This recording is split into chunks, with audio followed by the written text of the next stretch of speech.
Primeiramente, eu queria agradecer você, né, por estar aqui na nossa aula de hoje, tá? É muito importante mesmo que você participe, as outras meninas também que sempre estão aqui participando, é sempre muito importante mesmo. Como essa aula está sendo gravada, então, aí, ó, essa aula está sendo gravada, então eu vou disponibilizar ela depois lá no canal no YouTube.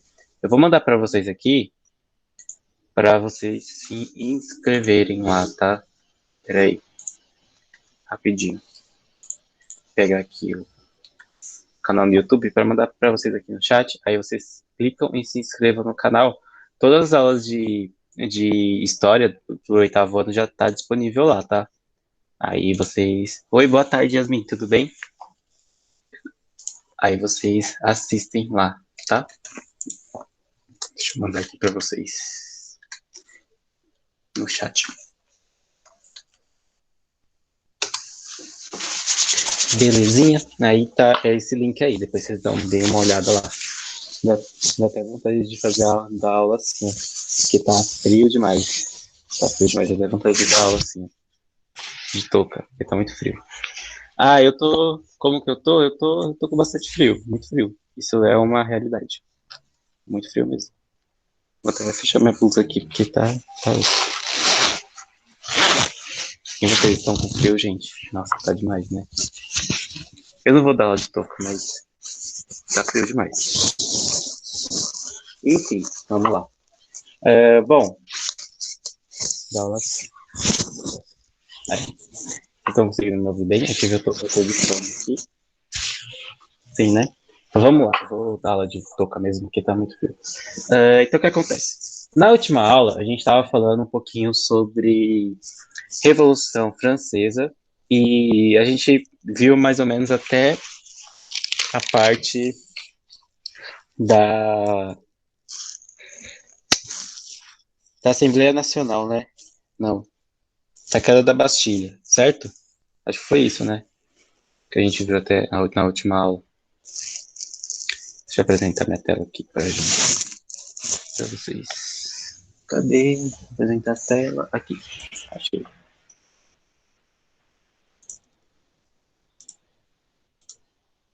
Então vamos lá. Vocês vão ver aí na tela de vocês. A gente tinha parado aqui, né? Pode crer. Declaração dos Direitos do Homem e do Cidadão. Enfim, por que essa parte vai ser importante, né? Essa parte, ela acontece depois da convocação da Assembleia Nacional, certo? É, e essa Assembleia Nacional e as declarações do direito do homem, dos direitos do homem e do cidadão, vai ser importante principalmente para cortar os privilégios, não só do rei, mas da nobreza também, tá? E também a Assembleia Nacional vai ser responsável, né, pela separação entre igreja, o que é igreja e o que é Estado. E isso, gente, vai ser extremamente importante porque a gente utiliza isso até hoje. Muitos países do mundo utilizam isso até hoje, principalmente o Brasil. Por mais que pareça que o Brasil não seja um Estado laico, o que é um Estado laico? Um Estado laico é quando um Estado ele não tem religião, tá? Ele não tem nenhuma religião. Um Estado laico, ele é um Estado onde não existe uma religião oficial, tá? Mas tem muitos países que têm uma religião oficial. Não é à toa que, por exemplo, que os Estados Unidos é um país protestante. Eles têm uma religião oficial. E, tipo, não é à toa que eles, toda vez que vai ter algum julgamento em algum filme, não sei se vocês já viram, né? Quando vai ter algum julgamento, eles têm que jurar em cima da Bíblia, porque tem uma religião oficial ali. O Brasil não, o Brasil é um estado laico. E essa separação entre o que é igreja, o que é Estado, vai ser muito importante, principalmente aqui, tá? Principalmente aqui, a partir da Assembleia Nacional, tá? Então, a Assembleia Nacional vai ser importante pela Declaração dos Direitos do Homem e do Cidadão, separação entre Igreja e Estado e ações para cortar os privilégios da nobreza e também do rei, né? Enfim, vamos ler, eu vou ler com vocês aí essa parte, tá? Ó, deixa eu deixar aqui, aí. A declaração contava com 17 artigos que definiam os direitos naturais dos cidadãos, como a liberdade de expressão e da crença religiosa. Esta parte, né, a gente já estudou, principalmente com um pensador lá, chamado Voltaire, Voltaire, que falava sobre a liberdade de expressão, tá? Então, uma coisa que a gente precisa ter muito na nossa cabeça é o quê? Que a Revolução Francesa vai ser uma revolução burguesa, mas também vai ser uma revolução de ideais iluministas, tá? Pensadas pelos ideais iluministas, beleza? Então, o que vai nortear a Revolução Francesa vai ser os ideais iluministas, beleza? Tranquilinho? Então, vamos lá. Muito estranho tá fazendo aula de touca, né? Mas tá frio. Então, vamos lá, ó. Os direitos naturais dos cidadãos, como a liberdade de expressão e da crença religiosa, e delimitavam os poderes dos governantes e agentes do Estado. O primeiro e mais conhecido artigo da Declaração dizia: os homens nascem iguais e são livres e, e são livres e iguais de direitos. As distinções sociais só podem fundar-se na utilidade comum. Ou seja, isso aqui, né, tem uma frase um lema muito importante dos revolucionários franceses e da Revolução Francesa, que é utilizado até hoje, né, que é liberté, fraternité e égalité. E Beyoncé. Mentira. Liberdade, fraternidade e igualdade. E Beyoncé. Mentira. É porque eu falo Beyoncé porque isso é uma piada, né? Porque liberdade em francês é liberté, fraternidade, fraternité e igualdade é igualité. Então por isso que o pessoal fala liberté, fraternité, igualité e Beyoncé. Mas enfim, tô viajando. Então esse lema é muito importante por quê? Porque traz à tona as principais ideias iluministas, né, de liberdade, fraternidade e igualdade. E essa frase que eu acabei de ler com vocês resume isso, né? Resume principalmente os ideais iluministas, o ideal iluminista. E está presente nessa Declaração dos Direitos do Homem e do Cidadão, tá? Enfim, a Declaração dos Direitos do Homem e do Cidadão, de 1789, diferente das que já tinham surgido na Inglaterra e nos Estados Unidos pós-independência, descrevia os direitos universais dos cidadãos. Então, isso aqui eu já falei para vocês na última aula, né? Universais. E são ideais que influenciam a gente até hoje, tá? Não apenas para os franceses, e não apenas os franceses que viviam naquela época, mas todos os cidadãos de todos os lugares e em todas as épocas. Neste momento, alguns grupos de representantes do povo começaram a se destacar dentro da Assembleia, sendo dois deles fundamentais para o desenrolar da Revolução. Esses dois, né, são os girondinos e os jacobinos. Eu já falei para vocês deles nas últimas aulas. Os girondinos, eles faziam parte da alta burguesia, tá? Alta burguesia. Sempre importante a gente falar que burguesia são esses comerciantes, tá? Esses donos dos grandes meios de produção, mas principalmente os grandes comerciantes. Então, os girondinos, como eles faziam parte da alta burguesia, então quem são essa alta burguesia? Banqueiros, os grandes comerciantes, né? Os grandes comerciantes mesmo. E os girondinos, tá? Girondinos, não, jacobinos, tá? Jacobinos. Então, tinha os girondinos e os jacobinos. Os girondinos, eles eram a alta burguesia, e os jacobinos era a baixa e média burguesia, tá? A baixa e média burguesia. Enfim, deu para entender? Essas aqui são as definições básicas desses dois grupos, jacobinos e girondinos. Girondinos, alta burguesia, jacobinos, baixa burguesia. Girondinos, eles fazem parte da classe mais moderada e conservadora da burguesia. Os jacobinos, eles faziam parte da classe mais radical, tá? Radical. Ou seja, eles faziam parte. Quando eu falo de radical, vem de radicalismo, no sentido da palavra mesmo, de radical mesmo, de fazer grandes transformações na política, na sociedade, etc. Certo? Então, vamos lá. Deixa eu ler aqui com vocês aqui, ó. Aqui é uma imagem, tá? Então vamos ler aí rapidinho. Os girondinos eram da alta burguesia, composta por empresários e comerciantes. Esse grupo queria uma reforma em foco no liberalismo econômico e no fim das isenções de impostos e privilégios dos nobres.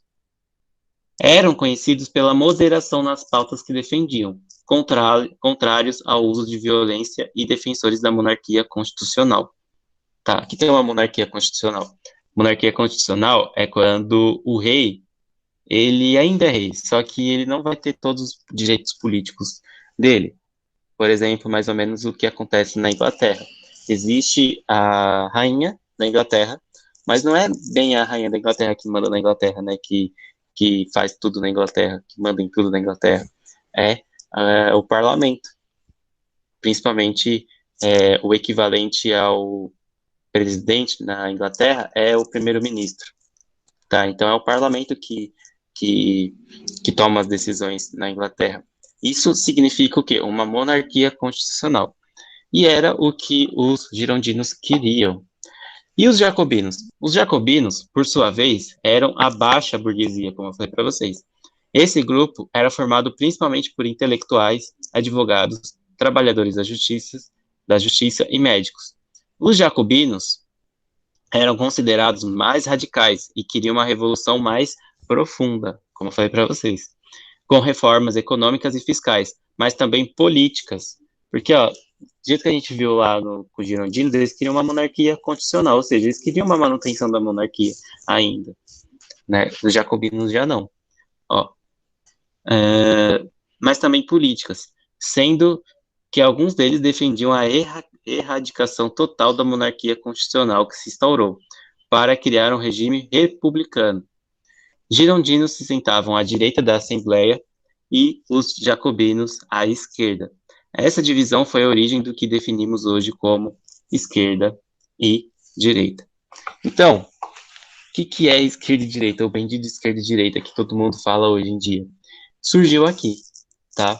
Os girondinos à direita, ou seja, os mais moderados, os mais conservadores, e os jacobinos à esquerda, mais radicais, querendo transformações mais profundas, tanto na política como também na sociedade. Então, surge nisso. O que é direita e esquerda hoje em dia? Hoje em dia, a esquerda está mais identificada com a parte mais socialista, comunista, né? Mas se caracteriza por isso. Direita, conservadores e moderados, né? Mais moderados assim naquelas. E esquerda, mais radicais. Radicais, ser radical não quer dizer que você é ruim ou alguma coisa. Radical é no sentido radical da palavra mesmo, com transformações mais profundas na sociedade, tá? Não só na sociedade, mas políticas também. Pode, por assim dizer, hoje em dia, por exemplo, mais progressistas, né? Enquanto a direita é mais conservadora, a esquerda é mais progressista e mais radical mesmo, querendo transformações mais profundas. Enquanto a direita quer mais conservar o que está aí, a esquerda quer mais mudar o que está aí. Enfim, vamos lá. O que acontece? Não tem só a esquerda e a direita também. Nessa época, existia uns caras chamados, eu não coloquei aqui na sequência didática para vocês, mas existia também a planície, né? Quem que era a planície? A planície era os caras que ficavam no centro, que dentro dessa Assembleia Nacional, né?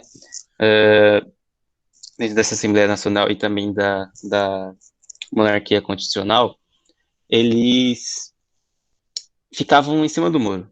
O que é o centro? O centro está em cima do muro. Eles apoiam quem está no poder ou quem vai satisfazer eles no momento. Então, se tiver um governo de esquerda, o centro pode apoiar a esquerda. Se o governo é de direita, o centro pode apoiar de direita. Então, o que é o centro? O centro é aqueles caras que vão dar sua influência a quem eles querem. Eles não são nem de esquerda nem de direita, eles são de centro. Eles estão com quem está ganhando. Mas, falando português bem claro, quem está ganhando, eles estão do lado. Se a esquerda está no poder, eles vão estar com a esquerda. Se o centro, quer dizer, se a direita está no poder, o centro vai estar com a direita. Vocês estão entendendo o que eu estou falando ou está muito confuso?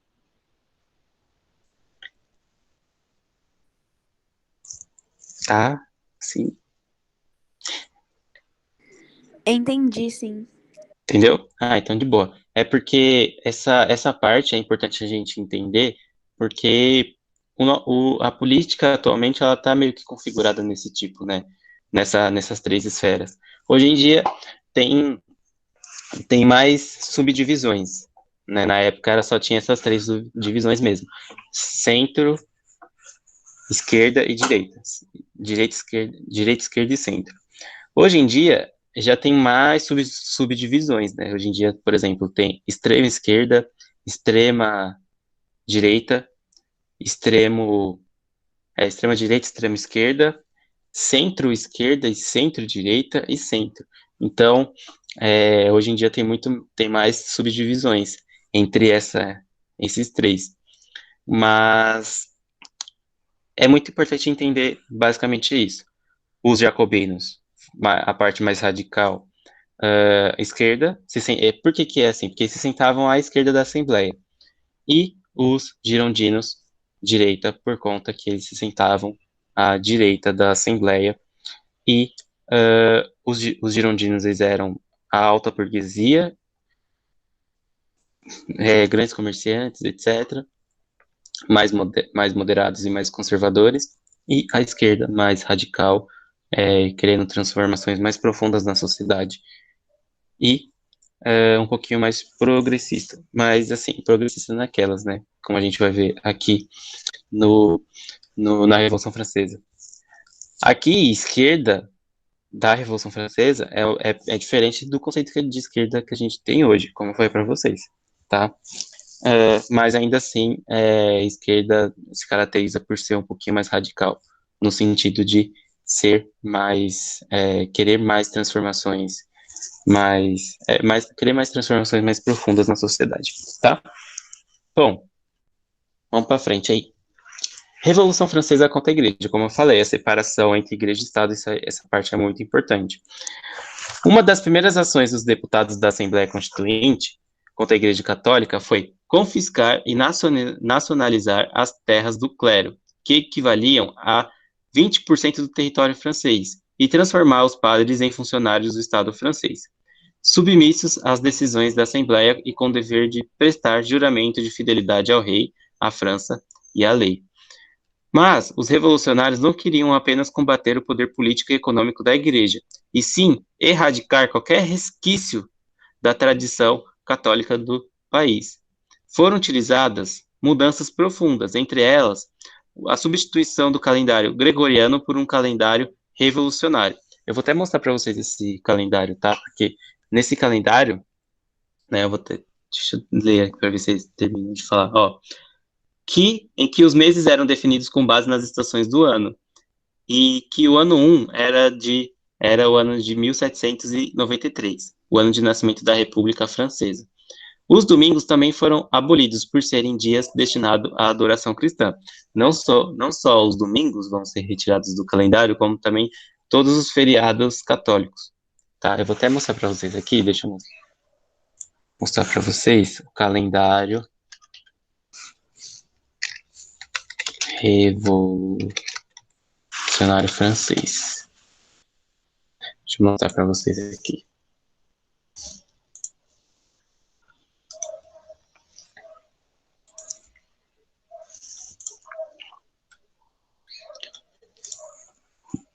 Consegue enxergar aí? Sim, né? Ó, então, era dividido como? Era dividido através das estações do ano, tá? Outono, aí aqui, ó, Vindmare, Brumare, Finare, inverno, tal, primavera e verão, tá? Então, ó, os meses vão ser divididos aí, principalmente entre as estações do ano, baseado nas estações do ano, tá? Então, ó, o começo se dava aqui dia 22 de setembro, tal, Brumare 22 de outubro, a 20 de novembro e etc. Tal, por exemplo, ó, esses 4 meses aqui, Vindmare, Brumare, Primare, eles são parte do outono, tá? Então eles vão substituir o calendário também, porque eles não queriam nada relacionado à Igreja Católica,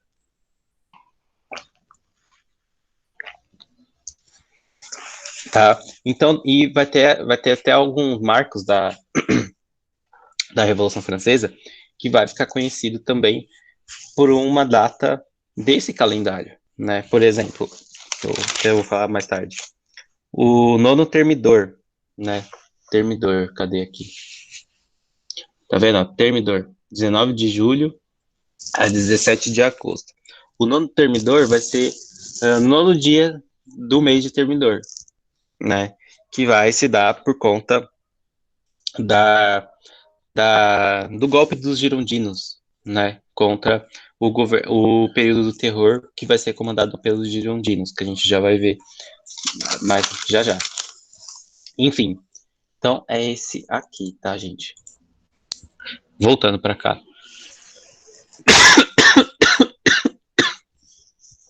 Isso não é Covid, tá? É só uma tossinha. Então vamos lá, ó. O fim da monarquia da França, ó. Entre 1789 e 1791, existiu na França o regime de monarquia constitucional, no qual o rei permanecia como monarca, ele era rei ainda, mas na prática ele não tinha mais poder de legislar, ou seja, de propor leis e mandar, né? Durante esse período, a ordem política francesa se manteve relativamente estável, até que na noite de 20 de julho de 1991, a família real francesa realizou uma tentativa de fuga da França, com a ajuda de outros monarcas europeus, entre eles o imperador do Sacro Império Romano Germânico, Leopoldo II, irmão de Maria Antonieta. Quem era Maria Antonieta? Ela era esposa do rei XVI, tá? Ela era esposa do rei Luís XVI. A intenção de Luís XVI e seus aliados era reunir forças estrangeiras para retomar a França dos revolucionários. Enfim, então o rei, qual que era a ideia dele? Fugir para a Áustria, né? Porque a Maria Antonieta, ela era da Áustria, e com a ajuda do imperador do Sacro Império Romano Germânico, o Leopoldo II, eles acharam que eles poderiam retomar o poder dos revolucionários da França. Mas o que vai acontecer? O que vai acontecer? O que vocês acham que vai acontecer com o rei da França, Luís XVI, nessa tentativa de fuga?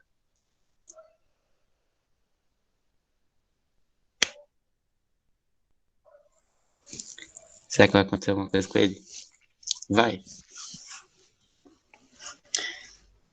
Vamos lá. Spoiler. Vamos lá pro spoiler.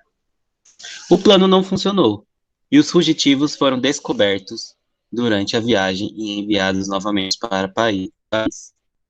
Com o fracasso da tentativa, monarcas de toda a Europa, da Prússia, atual Alemanha, a Rússia, iniciaram ataques às fronteiras francesas, pois passaram a perceber a revolução como uma ameaça para seus próprios países. Por quê?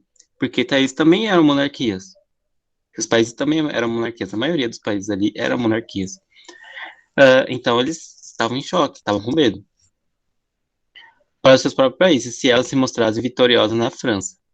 Os franceses, por sua vez, estavam divididos e seus exércitos desgastados. A guerra devastou as cidades da fronteira da França e foi motivo derradeiro para a população de Paris decidir por derrubar a monarquia, que estava atuando contra os interesses franceses na guerra. No dia 10 de agosto de 1992, Os parisienses, liderados por um grupo de revolucionários conhecidos como sans-culottes, lembra que eu tinha falado dos sans-culottes para vocês? Que eram os pequenos proprietários e líder das manifestações? Sans-culottes significa sem calções, porque os calções eram utilizados principalmente pelas camadas mais altas, né? Principalmente pela nobreza. E esses caras eram conhecidos por isso. Culottes, na verdade, esses calções, né? Esses culottes eram utilizados principalmente pela nobreza. Então, essas pessoas mais pobres, esses pequenos proprietários e camponeses, eles eram conhecidos como sans-culottes, tá? Sans-culottes tomaram o palácio de Tulherias, onde vivia a família real. E nesse momento, a monarquia francesa acabava de vez, dando lugar à República, proclamada no dia 21 de setembro. Luís XVI e Maria Antonieta foram presos por alta traição. O que aconteceu com Luís XVI? Ele foi executado na guilhotina. Ou seja, a cabeça dele foi cortada. Tá? É isso que aconteceu com Luís XVI. Fim trágico? Eu não acho que foi um fim trágico. Mas enfim. Execução de Luís XVI e o regime do terror. Olha lá, ó. O regime do terror é muito importante, tá, gente? Por quê, ó?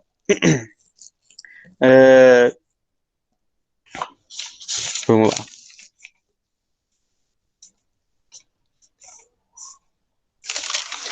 Eu nem falei dessa parte, né? Peraí, eu dei uma esquecida aqui, que é sobre essa guerra, né? Ela vai ser importante também. Por quê? Por que esse povo vai se revoltar contra o Luís XVI também? Por conta que ele vai meio que ajudar, né? Os estados absolutistas, eles estão querendo entrar eles vão querer entrar na França, principalmente porque eles tinham medo. E o povo francês vai ficar meio assim com quem? Com o rei Luís XVI, porque ele também não queria os revolucionários, né? A revolução, porque para ele não fazia muito sentido, tá? Então, ó, por isso, certo? Agora a gente vai pro regime de terror, que vai ser comandado não pelos jacobinos, não, pelos jacobinos, mas principalmente na figura de um cara chamado Robespierre. Vamos lá. A Assembleia Nacional, que era eleita por meio do sufrágio censitário, deu lugar à Convenção, uma Assembleia eleita por sufrágio semi-universal. Isso aqui é uma questão que a gente precisa falar também, né? Cadê? A questão do sufrágio, a questão do voto, né? Que o voto... Cadê? Voto censitário também? Cadê? Eu não marquei isso aqui. Tá, marquei. Ó, sufrágio semi-universal, onde qualquer homem poderia votar, independente da sua renda. Mulheres, entretanto, não poderiam. Ou seja, por isso que era um sufrágio semi-universal. O que é sufrágio? É o direito ao voto, tá, gente? Toda vez que vocês ouvirem essa palavra sufrágio universal, é o nosso direito ao voto, nosso direito de participação na sociedade. Enfim, as rebeliões da convenção foram marcadas por embates cada vez mais acirrados entre girondinos e jacobinos, esquerda e direita. O primeiro desses embates se referia ao qual deveria ser o destino de Luís XVI e sua família. Eu já dei spoiler, ele vai morrer, ele vai para a guilhotina. Os girondinos defendiam que a família real fosse exilada, ao passo que os jacobinos entendiam que apenas a execução da monarquia livraria a França da ameaça de um retorno do absolutismo. Esses últimos venceram, né? E no dia 21 de janeiro de 1793, o Luís XVI foi executado na guilhotina, tá? Principalmente como um símbolo do fim desse absolutismo, o fim dessa monarquia, tá? Matar o Luís XVI foi meio que... Gente, desculpa meus cachorros. Tá dando pra ouvir bem, né? Eles latindo. Desculpa. Peraí, deixa eu dar um grito neles aqui. Ei! Lara!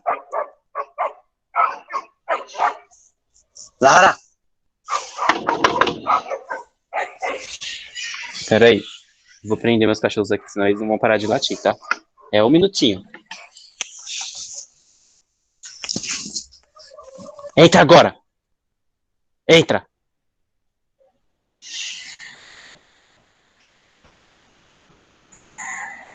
Chega!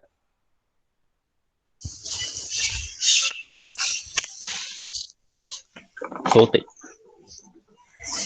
Senão eles não vão parar de latir. E pior que tá gravado, né? Essa reunião. O pessoal vai ouvir eu chamando meus cachorros. Oh, que coisa feia. Fica latindo.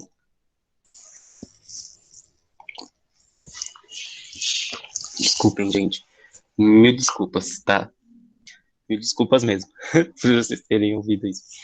Enfim, vamos lá. Período do terror, né? A gente tava falando do período do terror. Os. Pior que esses cachorros não vão lá. Para. É porque tem um cachorro aqui, gente. Ele é do meu vizinho. E às vezes o meu vizinho solta eles. Tá vendo, ó? E ele vem encher o saco aqui no portão.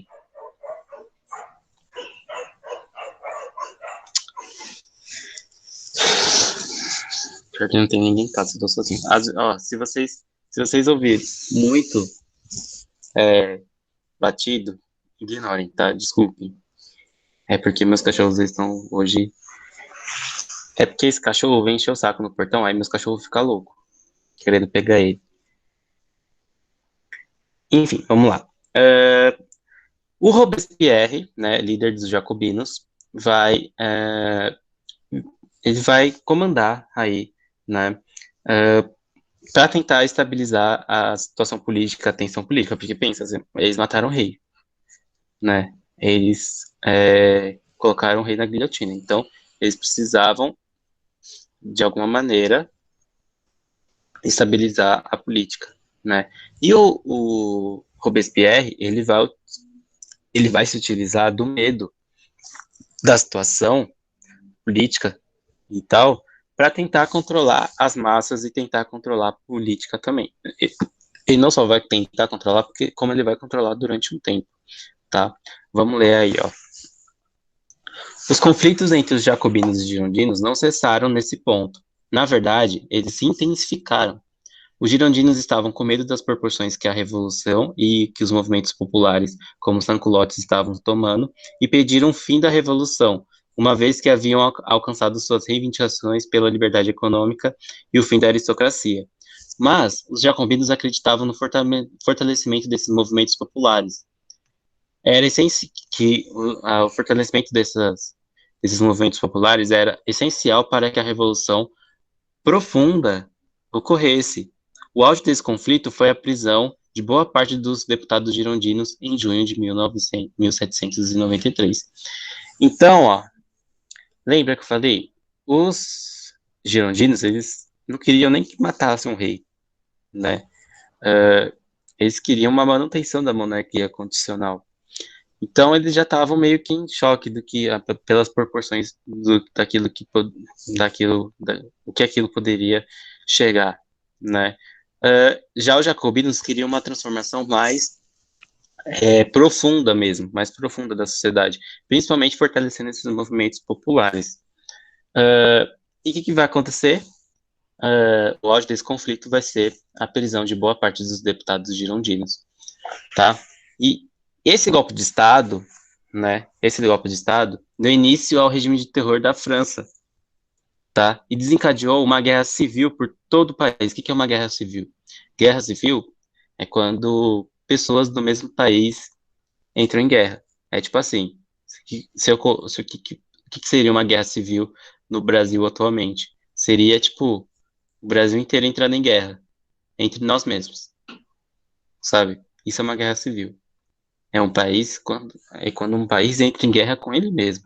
As pessoas do país entram em guerra, né? É igual, tipo, sei lá, o que foi a guerra civil nos Vingadores? Eu sei que não tem nada a ver, mas o que foi a guerra civil nos Vingadores? Os próprios Vingadores brigando entre eles, não é?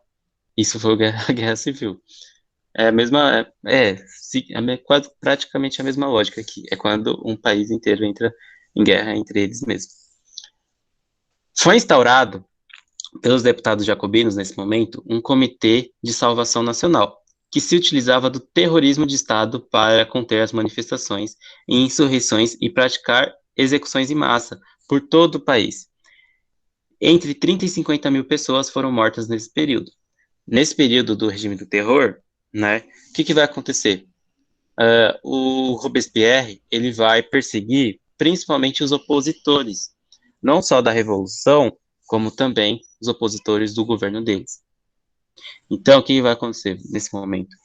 Todos os opositores, todo mundo que era contra o governo, contra a revolução, contra tudo, né, poderia acabar na guilhotina, igual o rei Luís XVI, tá? O regime do terror, liderado pelo jacobino Maximilien Robespierre, não poupou adversários políticos, assim como não poupou aliados. Robespierre, o incorruptível, né, que era o apelido, deu continuidade a uma agenda de reformas econômicas e culturais na França, ora se aliando a deputados revolucionários, ora a deputados de centro. Seu poder dentro da convenção se deteriorou rapidamente e resultou em sua queda. Como que vai acontecer essa queda, né? Então ele aqui já deu o máximo, né, que eu passei aqui para vocês, mas como eu vou continuar? Como que vai se dar isso, né? Ele vai perseguir todo mundo, não só é, opositores, mas também alguns aliados, que principalmente iam contra a sua prática de governo, né? E essa perseguição dos aliados se deu principalmente por uma lei chamada Lei dos Suspeitos, ou Tribunal Revolucionário, tá? Esse Tribunal Revolucionário ia lá e caçavam as pessoas e executavam, tá? Então, ó, mais ou menos, aqui tá escrito mais ou menos, quantas pessoas? 50 mil pessoas. Dessas 50 mil pessoas, a maioria, a maior parte mesmo, foi principalmente as pessoas do clero, ou seja, pessoas que faziam parte da Igreja Católica, tá? Em 1794, os girondinos vão dar um golpe, tá? E esse golpe é chamado de reação termidoriana, ou o golpe do nono termidor, né? Lembra desse calendário aqui, ó, termidor, ó. É bem por conta desse mês aqui, vai acontecer nesse mês aqui, ó, termidor, no verão francês, tá? E, né, o que vai acontecer? Eles vão reverter as decisões do Robespierre, né? E vão derrubar ele e vão colocar o Robespierre na guilhotina também. Então, do mesmo jeito que o Robespierre perseguia seus opositores e alguns aliados também, ele vai, depois desse golpe, né, dos girondinos, ele vai acabar na guilhotina também, tá? E em 1795, né, vai acontecer o diretório, né? Ou seja, os girondinos aí restringindo cada vez mais o poder do povo, né? Que ajudou e muito a revolução a acontecer, principalmente colocando o voto censitário. O que é um voto censitário? Um voto censitário é quando o voto ele fica restrito à renda, tá? Ou seja, você só pode votar se você tiver um tanto de renda, ou seja, se você tiver dinheiro, tá? Então eles vão restringir o quê? A participação do povo, que durante um pouquinho antes era o voto, o sufrágio universal. Não tão universal, né, semi-universal, porque também não tinha participação das mulheres, mas que vai acontecer que eles vão colocar o diretório e vão estabelecer o voto censitário, o voto a partir da renda. E também eles vão aumentar, né, a repressão ao povo, tá? A repressão no povo. E também vão investir cada vez mais no exército, nas forças militares. E qual que é o problema de você investir tanto no exército? Porque o exército ganha força, e o exército tem força. Se o exército tem força, eles têm também poderio para dar um golpe. E é isso que vai acontecer lá em 1799 com o Napoleão Bonaparte, tá? Deu para entender tudo? Sim? Ou foi muito difícil? Foi de boa. Deu pra estudar.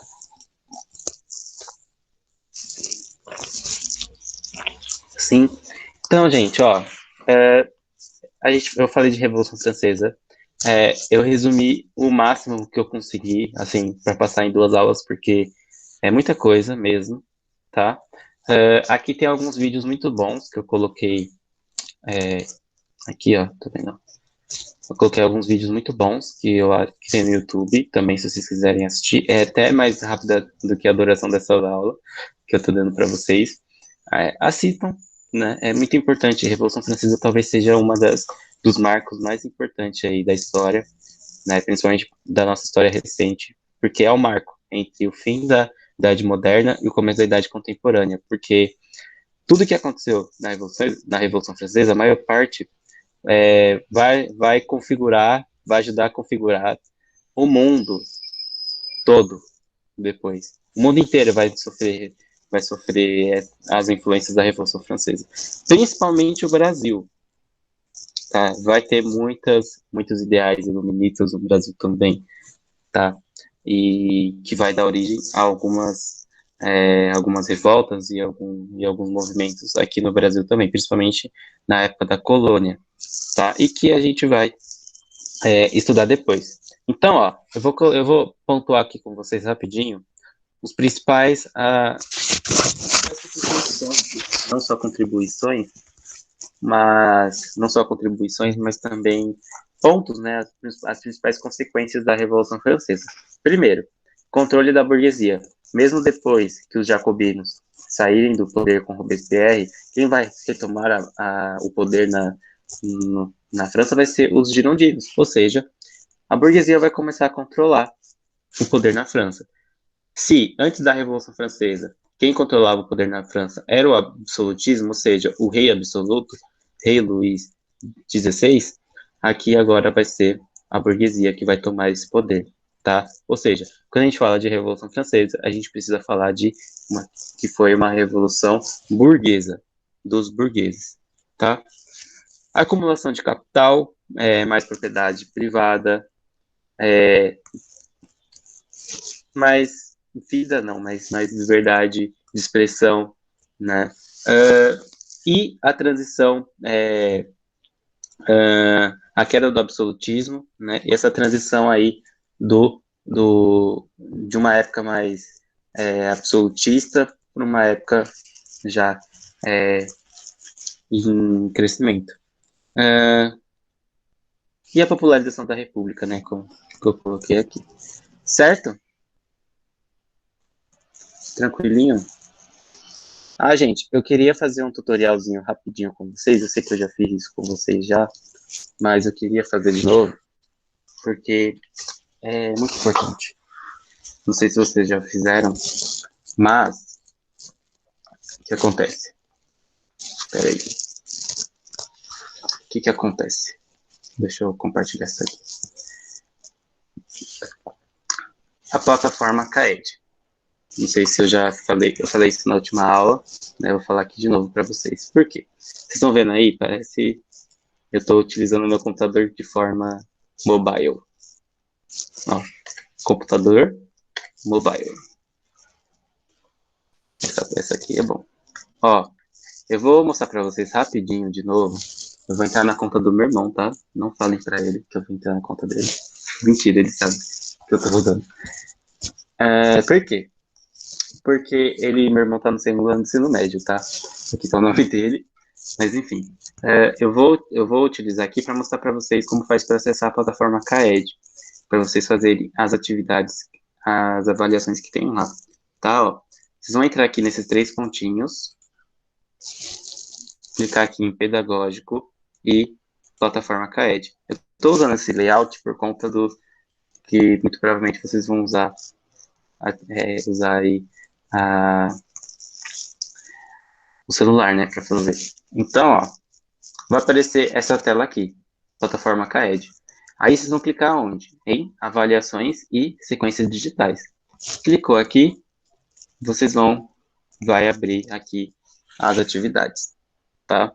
Tem como vocês baixarem o aplicativo também da plataforma Kaed e tem como vocês entrarem pela sede, que eu acho mais fácil, mas eu acho melhor para fazer.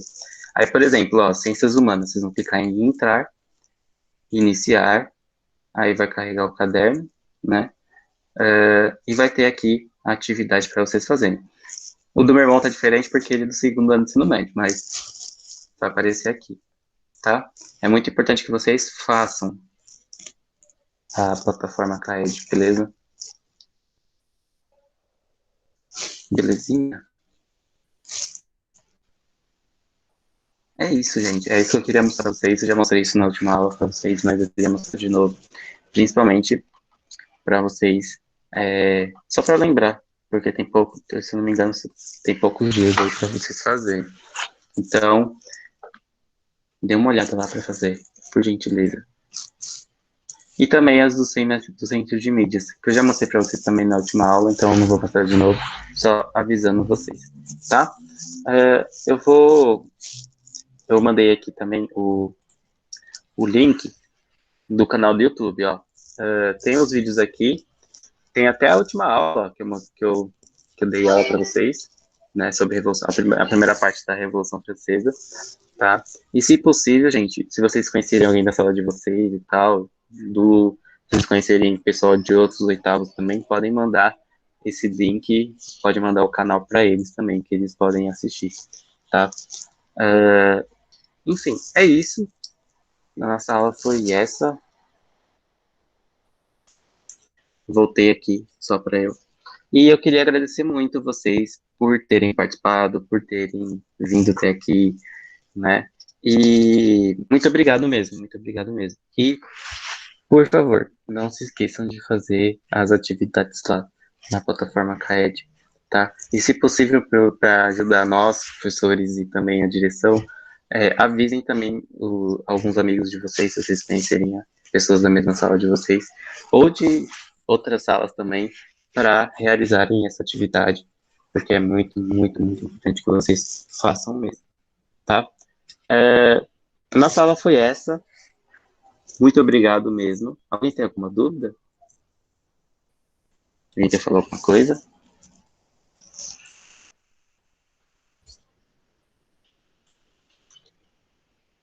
Não? Ah, então de boa. Então, gente, até a próxima aula. Semana que vem eu vou mandar o nosso próximo conteúdo que a gente vai trabalhar e também atividades sobre Revolução Francesa, tá? Na segunda-feira eu mando. Belezinha? É isso. Thank you. Muito obrigado. Qualquer coisa me mandem mensagem, tá?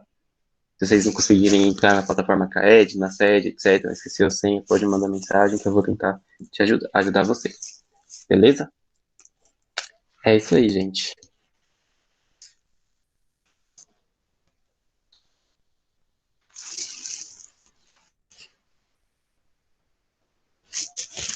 Muito obrigado. Tchau, tchau.